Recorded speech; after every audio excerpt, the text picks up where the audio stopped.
Nancy. Alors, bienvenue aux rencontres Vibrer locales. Aujourd'hui, on a la chance d'être avec Nancy. Et puis, tu vas nous parler un petit peu, si tu veux, de toi, présente-toi. Et puis aussi, déjà, où on est, dans quel endroit nous sommes. Bonjour Laurent, en fait on est dans les bureaux de Gringo à Beckerich. Gringo, ça résonne peut-être un peu bizarre. Gringo, c'est très spécial. En fait, Gringo s'occupe de promouvoir et de présenter des produits qui sont vraiment, qui ont une qualité durable et qui vraiment ont des labels à qui on peut faire confiance. Parce que ça, c'est un peu le problème, qu'il y a tellement de labels qu'on ne sait plus lequel est vraiment qui tient ce qu'il promet. Et là, nous, on est un peu là pour vérifier et pour rassurer les gens qui achètent sur notre petite plateforme, notre online shop, de les rassurer que ce qu'ils achètent vient d'une entreprise qui a vraiment l'esprit, donc tout ce qui est durable et qui vend des produits durables. Et puis, c'est quoi un petit peu ton histoire? Comment tu as débarqué chez Gringo à Beckerich? J'ai travaillé pendant 32 ans dans une grande entreprise internationale et ce que je retrouve ici, ce qui m'a un peu manqué, c'est de pouvoir travailler de façon régulière avec des gens, avec des vrais gens, pas avec seulement des chiffres, du papier, des ordinateurs, mais de voir quelque chose de concret, de parler et d'entendre des soucis d'un agriculteur qui attend qu'il y a le soleil, qu'il y a la pluie, qu'il y a des craintes, qu'il y a des peurs, mais aussi qui est tellement content quand il voit quelque chose, de voir en fait comment les gens ils aiment retrouver des choses très normaux et très et vraiment quelque chose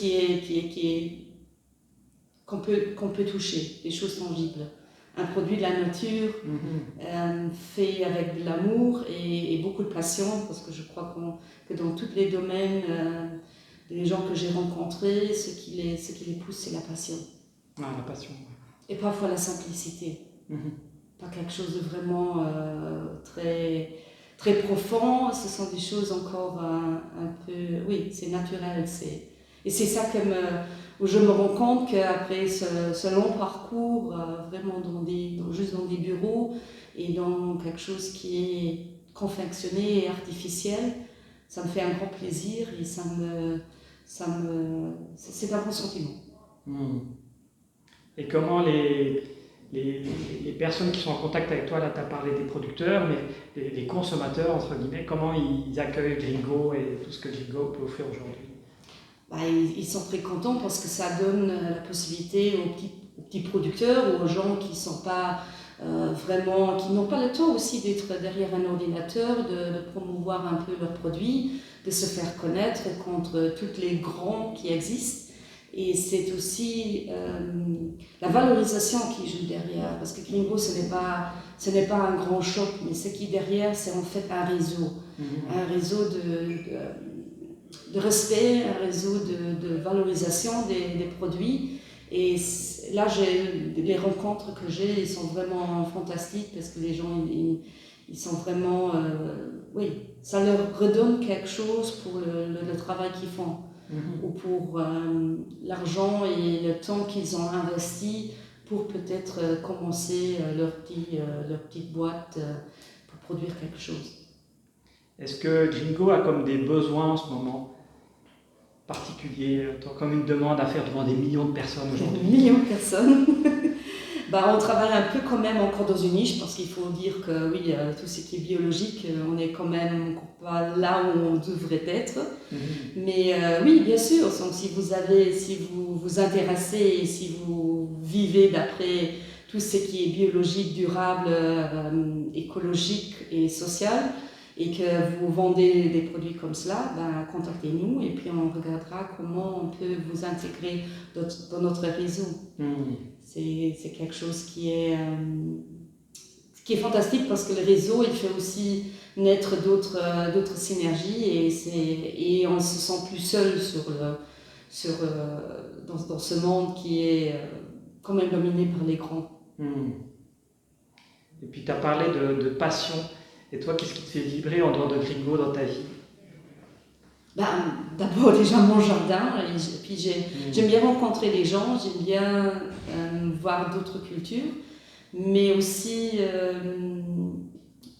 je trouve que la communication entre les gens c'est quelque chose de tellement important, donc j'aime bien communiquer et j'aime bien aussi apprendre un peu sur les gens en communiquant. C'est quelque chose qui me fascine. Et puis si tu avais comme un message à transmettre aux gens qui nous regardent sur toute ton expérience de vie, ce serait quoi? Oh là, c'est demander quelque chose, si on veut le comprimer dans une phrase, peut-être ce serait un peu plus. Hein. Je peux faire plus. Ah, bien sûr. Je crois qu'il faut maintenant vraiment se demander qu'est-ce qui est la vie. C'est toujours la même, tout tourne toujours un peu autour de la même question. Et c'est quelque chose où je me suis rendu compte que ce n'est pas évident de vraiment de se dire, ou peut-être de laisser des choses derrière soi et de retourner un peu aux bases et de devenir plus simple. Mais ce qui ne veut pas dire qu'il n'y a plus de confort, ça n'a rien à voir avec cela, mais c'est de retrouver un peu, comme je dis, la simplicité, comment c'était avant, comment le monde fonctionnait. Le monde fonctionnait il y a 200 ans, il fonctionnait. Donc pour moi, c'est un peu de se donner, peut-être pas chaque jour, mais peut-être commencer une fois par semaine, une petite demi-heure, où on se prend, où on se demande vraiment est-ce que cette vie que je vis, c'est vraiment ce que je veux faire. Et et quel impact est-ce que j'ai sur ce monde. Et ce n'est pas juste dans des choses écologiques, mais c'est aussi relationnel, par mon comportement, comment je vis. Ce serait un peu cela, ouais. Mais merci Nancy. Merci beaucoup. Merci d'avoir pris le temps de venir à Beckerich. Ah ça fait plaisir. Hein. Nos bureaux Vibrer Local sont à Beckerich, hein, donc on a la chance de se voir assez souvent. Merci quand même. Mais merci et à bientôt. À bientôt.